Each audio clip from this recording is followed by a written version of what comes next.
Raga dagimalo darvis imdeni tema garshembo რომ ერთ თემაზე უნდა გავამახვილო ყურადღება ხანდახანზე ხშირად დაბნეული ვარ. მაგალითად ჩვენ შეგვიძლია ვისაუბროთ მოსკოვში რომ აღლუმი იმართება. ახლა ამ წუთებში პუტინი ლუკაშენკასთან ერთად ასაკში შესული, ასაკ დატყობილი, ასაკ დამჩნეული პუტინი რომ გამოჩნდა წითელ მოედანზე და მოკრძალებულიც არ ქვია ამას. საშინელ მდგომარეობაში რომ არის თავადაც და რუსეთი და ამის მადასტურებელი როა სწორედაც რომ ეს აღლუმი ამ აღლუმზე უნდა ვილაპარაკოთ. ზელენსკის განცხადებაზე უნდა ვილაპარაკოთ წინა დღეს გაკეთებულზე ეკაიფება მეთქი. ზელენსკი რუსებს ამერიკის შეერთებულმა შტატებმა სთხოვა ზელენსკის და პუტინს და ზელენსკის პირველ ყოვლისა იქნება და არ დაბომბო წითელი მოედანიო და ზელენსკიმაც სულგრძელად ასე უნდა თქვა თქვენის ნებართვით თქვა ოკეი არ დავბომბავ 9 მაისო. ამაზე სალაპარაკოა და რა საკვირველია ვილაპარაკებთ არა ამ ვიდეო ბლოგში. მეორე თემაც არსებობს მესამე მეოთხე. აი მაგალითად მე-7 თემა შეიძლება იყოს სრულიად არასწორი განცხადება შალვა ნათელაშვილისა. რომელმაც თქვა რომ უკრაინასა და საქართველოს შორის ურთიერთობები ლაგდება, წესრიგდება და უკრაინა გადასცემს საქართველოს ხელისუფლება მიხეილ სააკაშვილსო და ამის სანაცვლოდ უკრაინა უშუამდგომლებს თუ არ ვცდები ასე წერია მის ტექსტში რომ საქართველოს ხელისუფლებას მოიხსნა სანქციები. ტყუილი ამბავია ეს უკრაინელები არ წავლენ ამაზე.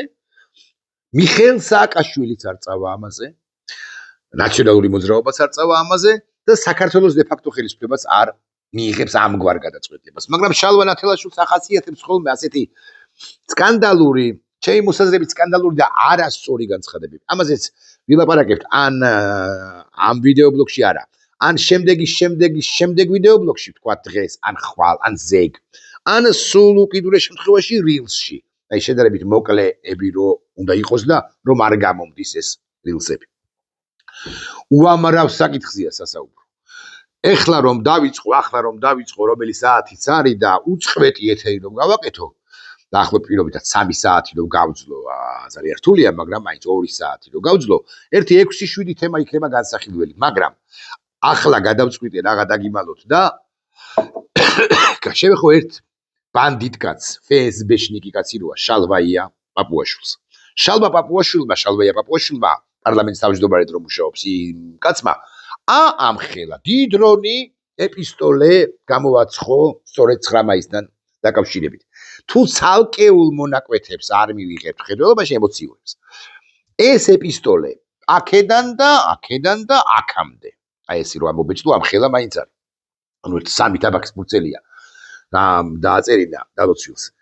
ეს ეპისტოლე სისულელეებს ვინ ჩივის მავნებლური განცხადებები, მოღალატეობრივი განცხადებებით არის სამსე გაჯერებული. რასაკვირველი არ გულისხმობ პირველ წინადადებას. პირველი წინადადება ამგვარია.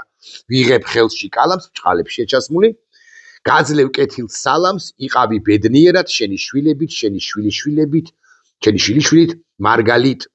9 მაისამდე სულ რამდენიმე კვირით ადრე ფრონტიდან ჩემი დიდი პაპის მოწერილი ეს წერილი ბოლო აღმოჩნდაო. და აუდასტუროთ მოტივისცემა მის პაპას, რომელიც აგე დაღუპულა მეორე მსოფლიო ომის ნაწილ დიდ სამამულო ომში, ეს მაცხონოს მეთქი თუ გნებავთ ასე ვიტყვი, კარგი კაცი იქნებოდა, არავის ეპარება, ეჭვი არჩეულურად დაუწერია, ვიღებ გაურითმავს კიდეც, ვიღებ ხელში კალამს, გაძლევ კეთილ სალამს და პაპუაშვილმა გაგვაცნო პაპამისის, ბაბუამისის ეს მოწერილი ამ მოწერილი წერილიდან ერთი ნაწილი, ან სრულად გაგვაცნო ეს წერილი. მაგრამ მე უკვე ამბობს სიგიჟეს, მაგრამ სიგიჟებს რა დალებს აი ამ ეპისტოლეში, ამ ხელაში დიდრონში. ყოველი შემდეგი წინადადება არის ერთი წინაზე უარესი. უყურეთ რას ამბობს. სიგიჟე კი არასწორი რა არის. ეს წერილი ბოლო აღმოჩნდა ამ ერთ წინადადებაში ომის მთელი ტრაგედია, რას ნიშნავს მთელი ტრაგედია. სიყვარული იმედი და სიკვდილის წინაშე მდგარი ადამიანის სიმშვიდე. მე პირველ ყოვლისა მინდა გითხრათ რომ ომის მთელი ტრაგედია რასაკვირველია არ არის ამ ერთ წინადადებაში, არც სიყვარული, არც იმედი და არც სიკვდილის წინაშე მდგომი ადამიანის სიმშვიდე. კარგი წერილია, განა არა, ვუდასტურებ კიდევ ერთხელ პატივისცემას პაპამის დაღუპულს მეორე მსოფლიო ომის ნაწილ დიდ სამამულო ომში 45 წელს როგორც ჩანს და როგორც მივხვდით, მაგრამ მთელი ტრაგედია, როგორც ასეთი სიყვარული იმედი და სიკვდილის წინაშე მდგარი ადამიანის სიმშვიდე, ამერ წინადებაში არ არის მოქცეული. გაცილებით უკეთესად მომიტევეთ პაპუაშვილებმა უგლებრივ ყველამ, გაცილებით უკეთესად დაუწერიათ სხვებს ნებისმიერი გვარის, მეთქი ასე ვიტყვი, მაგრამ ბევრი გვარის წარმომადგენლებს, არა მხოლოდ მწერლებს, ანუ ხელოვან ხალხს, არამედ რიგით მოქალაქეებსაც დაღუპულებს. ეხლა ნახეთ როგორ ვიტყვი, სხვის ომში პაპუაშვილი ამ მთელი ეპისტოლეს განმავლობაში გვიმტკიცებს, რომ ეს იყო ჩვენი ომი. კარგად დაიწყო, სუდად გააგრძელა, მაგრამ საშინლად აგრძელებს მე და საშინლად ამთავრებს სუბოლოს. ეხლა ნახეთ შემდეგი წინადადება როგორია. 9 მაისი დიდი გამარჯვების დღეა. 8 ათეულ წელს გადასცდა, რაც ჩვენ ვზეიმობთ ამ დღეს და ვიხსენებთ ჩვენს მამებს, პაპებს და დიდ პაპებს. იმ თაობას, რომელმაც დაიცვა თავისი ქვეყანა და აოხრებისაგან გადაარჩინა სამშობლო. აი ეს წინადადება, ეს რამდენიმე რთული თანწყობილი წინადადება უფრო ზუსტი რო ვიყო, ერთი წინადადება და მე უკვე რთული თანწყობილი წინადადება გავარჩიოთ. 9 მაისი დიდი გამარჯვების დღეა. 9 მაისი არ არის მხოლოდ საბჭოთა კავშირის გამარჯვების დღე, ეს კარგად უნდა ვიცოდეთ. ვერაფერს გახდებოდა სტალინი და საბჭოთა კავშირი, რომ არა შეერთებული შტატები. ამას ან ვიტყვით ზუსტად, კაფიოდ, ჯიუტად, კვეთრად, ან ისევ იმ ტყუილში ვიცხოვრებთ, რომელშიც გვაცხოვრებდა საბჭოთა კავშირი და აპირებს, რომ გვაცხოვროს ბიზინა ივანიშვილი და მისი ნებისმიერი პაჟი, მათ შორის შალვაია პაპუაშვილი. დიდი გამარჯვების დღეა, კი, ნაციზმზე გამარჯვების დღეა, ოღონდ გაგიბედავ და ვიტყვი, რომ არა 9 მაისი, აი სხვაგვარად ავხსნი. წარმოვიდგინოთ, რომ არის საფეხბურთო მატჩი. საფეხბურთო მატჩი იმართება რომელიმე ევროპულ ქალაქში, მაგალითად მადრიდში, მაგალითად ბერლინში, მაგალითად პარიზში, მაგალითად ამსტერდამში. და ეს საფეხბურთო მატჩი იწყება საღამოს 23 საათსა და 00 წუთზე. იმ მომენტისთვის, თუ ამსტერდამის პირობითად დროით არის 20, ანუ შუა ევროპული დროით, არის 23 საათი, საქართველოში თბილისში ან მოსკოვში, საქართველოში თბილისში არის მეორე დღის შუაღამე და გადაცდენილია იმ შუაღამეს. 23 საათზე თუ იწყება მატჩი ამსტერდამში, მოსკოვში არის არ მინდა შემეშალოს, ღამის პირველი ან შეიძლება საერთოდაც ღამის 2 საათი, ისევე როგორც თბილისში. მატჩის გამართვის დღედ რა ითვლება? მე გეკითხებით თქვენ. მატჩის გამართვის დღე რასაკვირველი არის? სწორედაც ის დღე, როცა ადგილობრივი დროით იწყება ღამე თუ საღამოს მატჩი 23 საათზე. პირობითად, თუ მატჩი დღეს 9 მაისია, თუ მატჩი იწყება 9 მაისს, თბილისში სულ ღამის 2 საათი იყოს, ღამის 3-ის დილის 7 საათი იყოს, ასე არ მოხდება, მაგრამ მაინც მოკლედ 12-ს გადაცდენილი იყოს და იქნება კიდეც მატჩის გამართვის დღედ არ შეიძლება მივიჩნიოთ მეორე დღე, ანუ 10 მაისი. გერმანიამ კაპიტულაცია გამოაცხადა 8 მაისს 22 საათსა და 54 წუთზე და ძალაში შევიდა ეს კაპიტულაცია 23 საათსა და 01 წუთზე, ოღონდ 8 მაისს უბრალოდ. სტალინის ახირება იყო რაღაცა. დამდგარი იყო უკვე 9 მაისი საბჭოთა კავშირში, მათ შორის საბჭოთა კავშირის დედაქალაქ მოსკოვში. სტალინის ახირება იყო, რომ 9 მაისი გამოეცხადებინათ გამარჯვების დღედ. შესაბამისად, მთელი ცივილიზებული სამყარო ზეიმობს, თუ მაინც და მაინც ზეიმი ჰქვია ამას და ჰქვია, კი ბატონო, დავეთანხმოთ ამას, აღნიშნავს, მოდი, უფრო ზუსტი ზნა ამგვარია, აღნიშნავს მეორე მსოფლიო ომის ამ ნაწილის, მოკლედ ნაცისტურ გერმანიაზე გამარჯვებას აღნიშნავს სწორედაც რომ 8 მაისს, ხოლო 9 მაისი არანაირი თარიღი არ არის, მაგრამ შალვაია პაპუაშვილმა ხო უნდა შემოგვტენოს ეს რუსული მესიჯები და აქედან გამომდინარე აძლევს საკუთარ თავისუფლებას, რომ 9 მაისზე გაამახვილოს ესოდენ დიდი ყურადღება. რაც ჩვენ მზასაც ჩვენ ვზეიმობთ,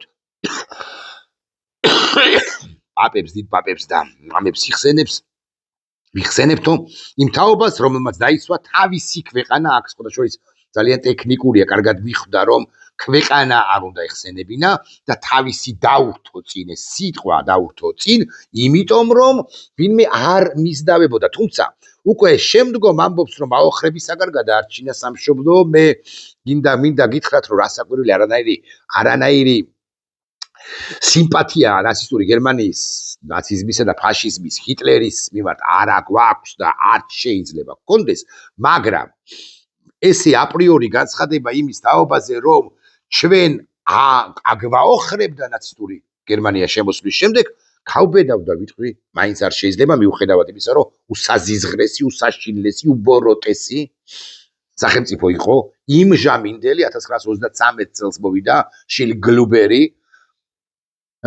გერმანიის სათავეში ანუ ჰიტლერი და საშინელი ქვეყანა შექმნა ვიდრე 45 წლამდე ანუ 23-დან 45 წლამდე არის მთელი 12 წელიწადი ესეც რომ ვთქვათ დიდია ქართველების წვრილი მსოფლიოს უდიდეს ომში არ ვგამათობთ ბრძოლის ველზე წასული აქ არასწორი სიტყვაა წასული წასხმული უფრო ზუსტია ანუ გაყარილი ეს ის ადამიანები არიან რომლებსაც საქართველოს დამოუკიდებლობა უნდა დაეცვათ საქართველოს დამოუკიდებლობისთვის უნდა ებრძოლათ და არის ომის სხვათა შორის მათმა უფროსმა ძმებმა ან მამებმა მეტმა წილმა დიდმა ნაწილმა ასე ვიტყვი მართლაც 700,000 გადაჭარბების გარეშე 700,000 ქართველი წაასხა სტალინმა შეგნებულად რომ ეთქვა რომ ჩემი დედა სამშობლოდანაც იღებენ მონაწილეობას საბჭოთა ერთიანი საბჭოთა კავშირის წინააღმდეგ წარმოებულ ომში უკრაინელები მონაწილეობენ რუსები მონაწილეობენ ბელარუსები მონაწილეობენ სხვები და ჩემი სამშობლო დედა სამშობლოს კეკეს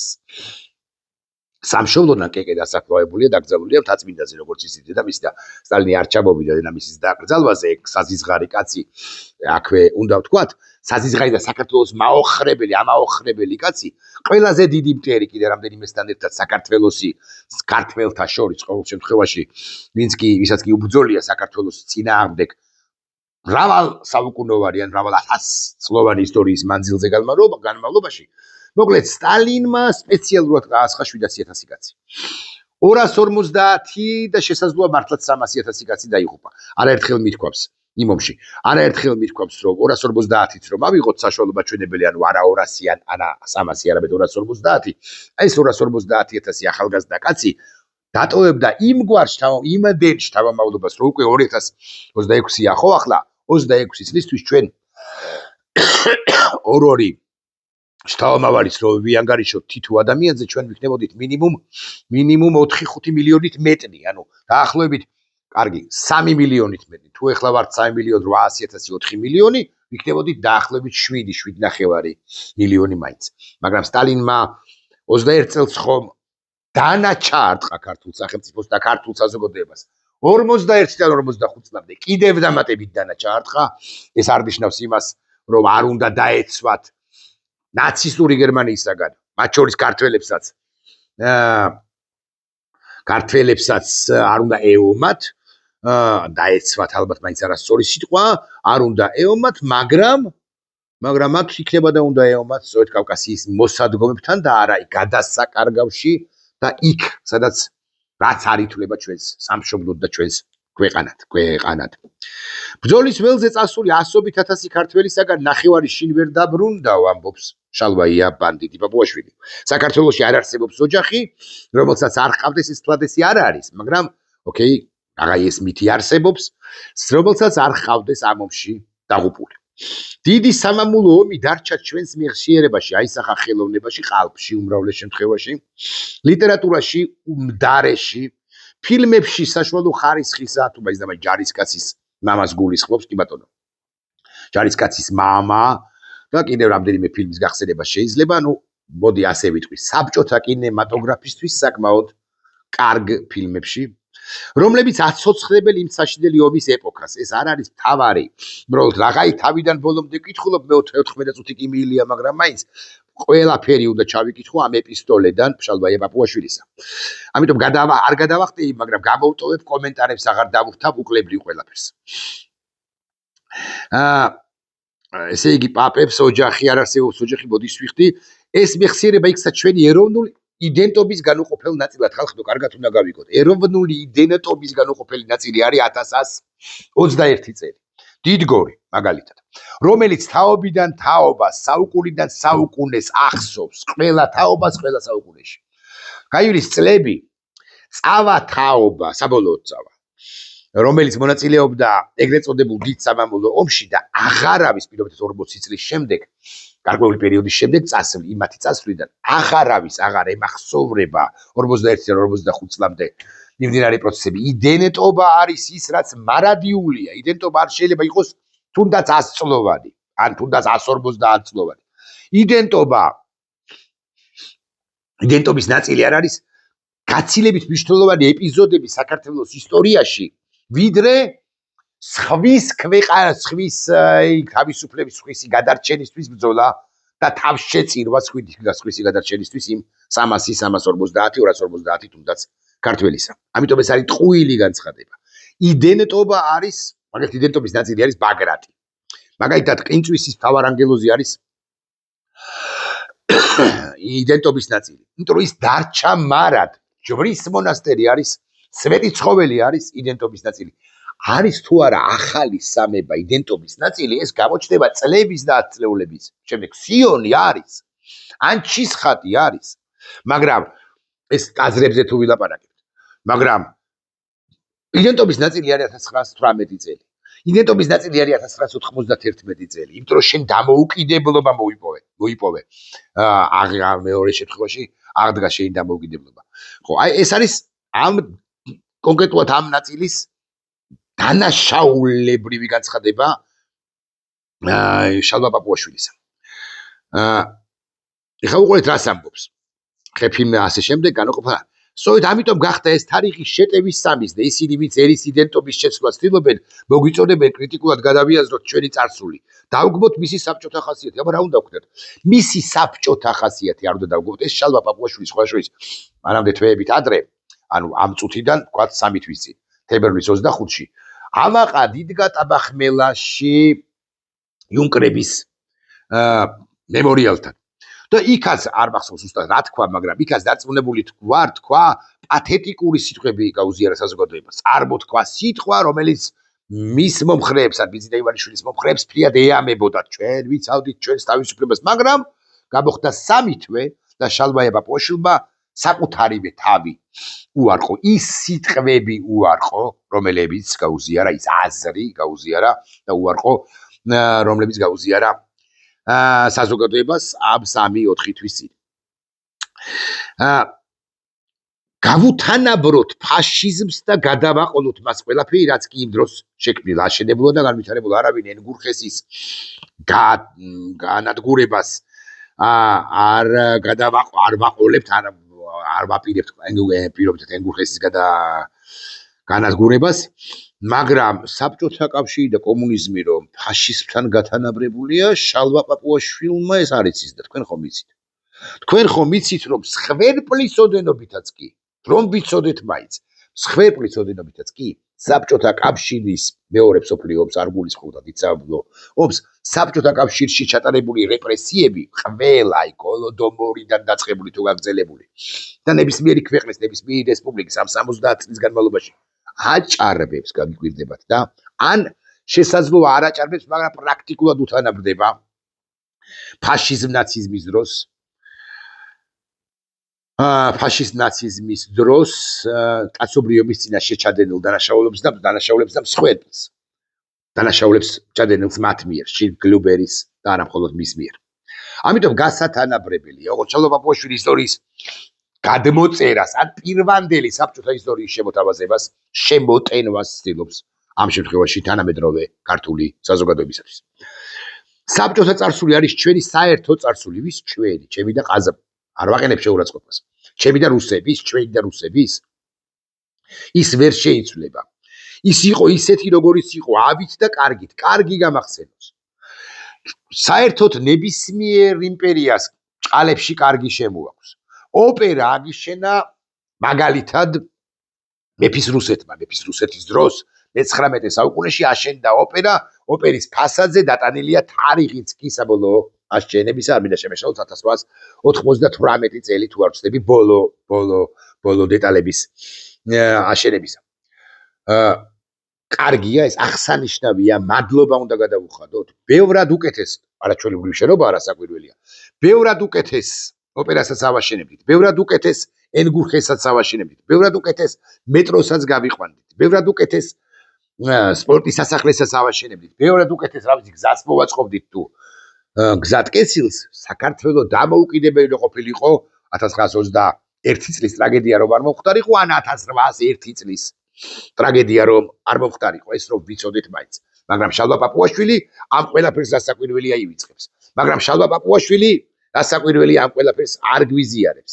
რა საკვირველია შალვა პაპუაშვილი გვტენის ამ საბჭოთა კავშირს ჩვენს ცნობიერებაში გევიტოვებს საბჭოთა კავშირს ჩვენს ცნობიერებაში ავით და კარგით და ასე შემდეგ სხერპლით და სიხარულით სად იყო სიხარული საბჭოთა კავშირის დროს დინამო თბილისის გამარჯვება 1991 წელს ნუ გამახსენებს შალვაია ფსბ-შნიკი გემუდარებით ეს არ იყო საბჭოთა კავშირის დამსახურება იქ იყო გენიალური თაობის და გენიალური მწვრთნელის დამსახურება და არა საბჭოთა კავშირის დამსახურება საქართველოს თბილისის დინამოს რო ეთამაშა რაღაც თავისუფალი რო ყოფილიყო საქართველოს და დამოუკიდებელი საქართველოს ჩემპიონატი რო გაგვემართა ჯერ კიდევ როდიდან რაღაც 1930-იანი წლებიდან მაგალითად ხო თბილისის დინამო და თბილისის დინამოს ფეხბურთელები პაიჭაძე ჯეჯელავა უკვე შემდგომი თაობა ღოღობერიძე სიჩინავა მესხი-მეტრეველი კიდე შემდეგი თაობა ასათიანი სხვები და სხვები კიდე შემდგომი თაობა მანუჩარ მაჩაიძე ყიფიანი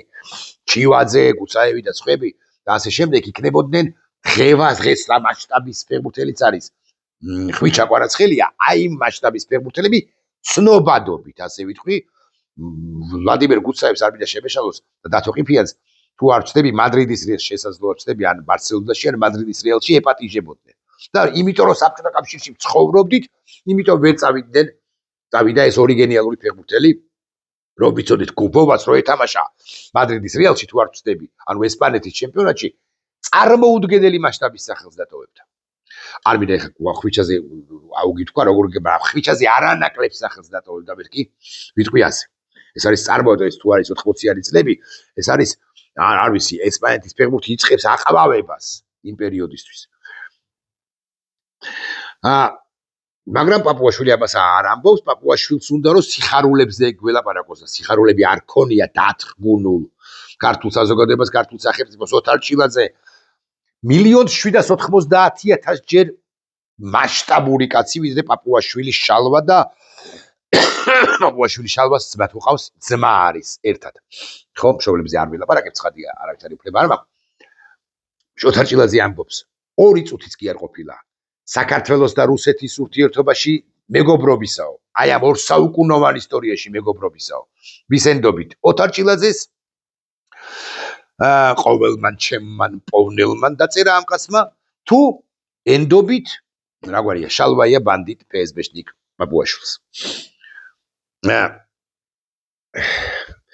კარგი გავაგზავნოთ ამ წარსულის კვლევა ისტორიის და ისტორიკოსების საქმეა მაშინ რა შენი როგორ უნდა მივაყენო თან მინდა რომ შეურაცხყოფა მივაყენო რა შენი ბანჯგვლების საქმეა ბანჯგვლიანი ხელების საქმეა რომ ესეთი რაღაცები დაწერო მაგრამ ჩვენ ვერ მივიღებთ ისეთ მოწოდებებსა და კამპანიებს რომლებიც მიმართულია ჩვენი მეხსიერების იდენტობის და ისტორიული თვითშეგნების შეცვლისაგან ისტორიის გადაწყვეტისაგან სწორედ ამ ესდებს მოწოდებაში რომ 9 მაისი აღნიშნოს 8 მაისს მეც ვარ ამ მოწოდების თანაავტორი აკი დავასაბუთე კიდეც რატომ რომ 9 მაისი რუსულია და 8 მაისი კი ევროპული ეგრეა რომ თითქოს ერთადერთი რაც საქართველოს მოეთხოვება სამყარო აღიქვას ან რუსულ ან ევროპულ ფერებში დიახ საქართველოს რაც მოეთხოვება ერთადერთი არ არის სწორი არის სწორედ ის რომ ჩვენ აღიქვათ სამყარო ან რუსულ შავბნელ თუ გნებავთ შავბნელ წითელ სტენდალი არ გაახსენდეს ახლა არავინ გაახსენდება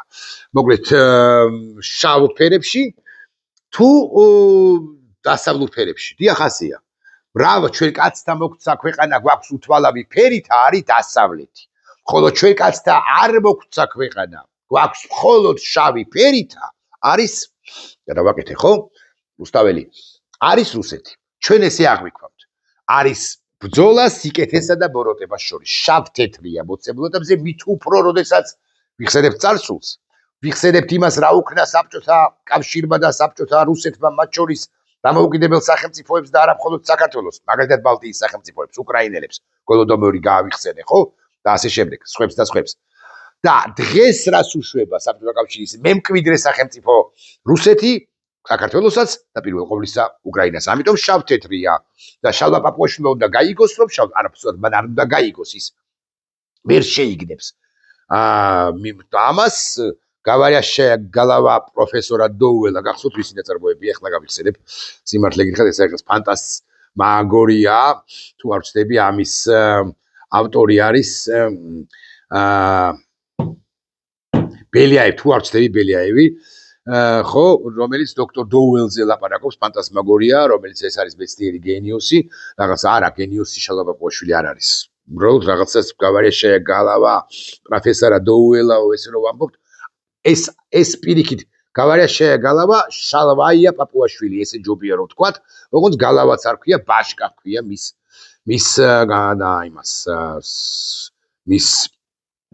თავს ქვია ბაშკა და არაფერში არ წერია რასაც გვიზიარებს ხოლმე და მე კარგ ამასობაში აქ ავიპოვე შალვაია პაპუაშვილი დაიდლოსოს საინფორმაციო სააგენტოები მოკლედ ეს ალჩევანი ყალბია ამგვარი ფსოფხედულობა კი არა ადეკვატური და დამღუპელი ერი უნდა იყოს თვითმყოფადი თავისთავადი მოვაზროვე და მყარ ფეხზე მდგომი გაგვიხურეთ ამ მყარზე მყარ ფეხზე მდგომის მდგომაზე ყურადღების გამახვილებით ორ ფეხზე მყარ ფეხზე და ასე შემდეგ ერმა არ შეიძლება იცხოვროს ტრავმული დაზიანებული საკუთარი იდენტობისაგან დაცლილი აუთსაიდერის ისტორიისა ისტორიისა და ტერორის მიხედვით აქ რას ამბობს სიმართლე გითხრათ არ ვიცი აქედან გამომდინარე კომენტარსაც ვერ გავაკეთებ სწორედ ამიტომ 9 მაისი დარჩება 9 მაისად არ დარჩება 9 მაისი 9 მაისად შეიძლება საქართველოში ხელისუფლება და პირველივე არა ალბათ მაგრამ აი აღარ პირველ 6 თვეში ეს თარიღიც უნდა შეიცვალოს და 8 მაისს უნდა გადმოვიდეს კიდე სხვა თარიღებია შესაძლებელი მაგრამ ამაზე ახლა არ გავამახვილებ ყურადღებას რადგან ეს ჩვენი დღე ჩვენია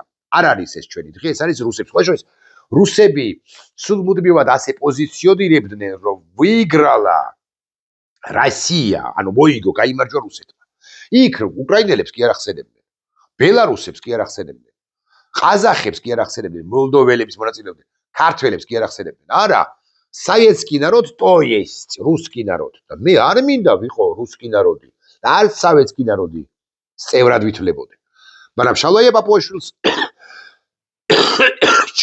ჩანს უნდა მე აგძელებს ეს დღე ჩვენია ჩვენ ვიობეთ ჩვენ ღვარეთ სისხლი ვიომეთ ისტორიის გამარჯვებულ მხარეს და ვამაყობთ ამით თუ ვინ ვიყავით სად ვიდექით და რა გავაკეთეთ და მე უკვე პათეტიკა ბოლო აკორდებია მარადიული ხსოვნა ყველა მეომრის ყველა გმირის ომის ყველა მონაწილისა და ჩვენი წინაპრის დიდხანს სიცოცხლე ყველა ვეტერანს ყველას ვისაც ახსოვს ის საშინელი დრო გილოცავთ 9 მაისს ჩვენი გამარჯვების დღეს არ არის ეს ჩვენი გამარჯვების დღე ამას დავამტკიცებ სულ ამას ვიტყვი სულ ეს არის რუსთა გამარჯვების დღე განა არ უნდა გაემარჯვათ ის ნაცისტური გერმანია იყო საშინელი სახელმწიფო რა საკვირველია მაგრამ მანამდელი სტალინი სათვის ეს იყო შვება მანამდელმა სტალინმა 21 საქართველოს სინამდვილეში 21-დან 41 წლამდე კატასტროფები ჩაიდინა 30-იანი წლები 20-იანი წლები რეპრესიები წითელი ტერორი დახვრეტები ტროიკები გაუბედური ინტელიგენციის ამოჟუჟვა და მეტრო აგიშედა მეტრო გვიანდელი პერიოდის არის მაგრამ მაინც რაღაცა აგიშედა განა არა ხო არ ვიცი რკინიგზა გაიყვანეს რომელიღაც ეტაპზე და ასე და რკინიგზა გაიყვანეს რომელიღაც ეტაპზე რკინიგზა თუ მეტრო გააკეთეს რომელიღაც ეტაპზე რკინიგზა როდის გააკეთეს ჩვენთან ეს მეგონახო მე მგონი რკინიგზა საქართველოს დავსერჩავ თქვენის ნებართვით რომ თქვა შეცდომაც არ გამომივიდეს რკინიგზა საქართველოში ისტორია რა აქ ამას საქართველოს რკინიგზა ხაი იმაზე არ ვლაპარაკობ ახლა დაჩიცაგურია ესეც კარგად არიან და ისტორია ხო საქართველოს ტერიტორიაზე რკინიგზის მშენებლობა რუსეთის იმპერიამ დაიწყო ხო ბოდიშ საბჭოთა ხელისუფლებას არ დაუწყია და დაუწყია რუსეთის იმპერიას 1871 წელს ფოთიყვარლის ყვირილას მონაკვეთი გაიხსნა სარკინიგზო მოძრაობა და ასე შემდეგ კაი რა მნიშვნელობა აქვს საბჭოთა კავშირმა თუ მეფის რუსეთმა ჩვენ წაგვართვა სახელმწიფო დამოუკიდებლობა და ასე შემდეგ 1811 წელს გაგინადგურა ეკლესია ახლა რომ ყველა ქრისტიანი გახდა და პირჯვარს რო სწორად იწერეთ ოღონდ რუსეთზეც უსარ და ასიავეს არ ამბობთ მოკლედ შალვა პაპუაშვილი არის FSB და ყველაფერი რასაც ამბობს 30 წუთი მიიწურა ხალხო მართლა შეიძლება ამდენი ხანი არის რუსული მესიჯები ეს უნდა გახსოვდეთ და ტყუილს რუსულ ტყუილს გვტენის რომ ეს იყო ჩვენი ომი ეს არ იყო ჩვენი ომი მიუხედავად იმისა, რომ ნაცისტური გერმანია უნდა დამარცხებულიყო, ჩვენ აი სხვაგანად დავსვო კითხვას და ბოლო აკორდებია მართლა. დამოუკიდებელი რომ ყოფილიყო საქართველო, ანუ 1921 წლის ტრაგედია რომ არ მომხდარიყო, რას შვებოდით? ჩვენ მოვახერხებდით თუ არა, ან ვეცდებოდით თუ არა, რომ არ ჩავთვლიყავით ომში და თუ ჩავერთვებოდით მაინც და მაინც როგორც დამოუკიდებელი სახელმწიფო, თუ მაინც და მაინც მოგვადგებოდა ნაცისტური გერმანია, დაგვეცვათ საკუთარი თავი. აი 700,000 ჯარისკაცი, ახალგაზრდა, ქართველი, რომელიც წავიდა კავკასიონ მთებს მიღმა. დაიცავდა თუ არა საკუთარ სამშობლოს. დაიცავდა, იმიტომ რომ გამოცდილებას ექნებოდა რუსებთან ომის. რუსების მხარეც არ იქნებოდა, ან ტაქტიკური თვალსაზრისით შეიძლება რუსების მხარესაც კი ყოფილიყო, მაგრამ დამოუკიდებელი იქნებოდა ქვეყანა. და ეს რუსეთი, რომელმაც გაიმარჯვა მეორე მსოფლიო ომში, სხვებთან ერთად და სხვების წვლილი არის უზარმაზ ჩერჩილის მაგალითად. ხო, კონკრეტულად და შეერთებული შტატებისა. ეს რუსეთი არის შენი ქვეყნის დამპყრობელი და ამ დროს შენ წერ ამას, ეს არის სრული ჯოჯოხეთი და რუსული ნარატივი, რომელიც არ გაუვა, აი ესე უნდა ვთქვა. პაპუაშვილს უბრალოდ ბიზინა ივანიშვილს, რომელიც ჩვენს გამო პროტონებად ცდილობს, მაგრამ ვერ მივართვით.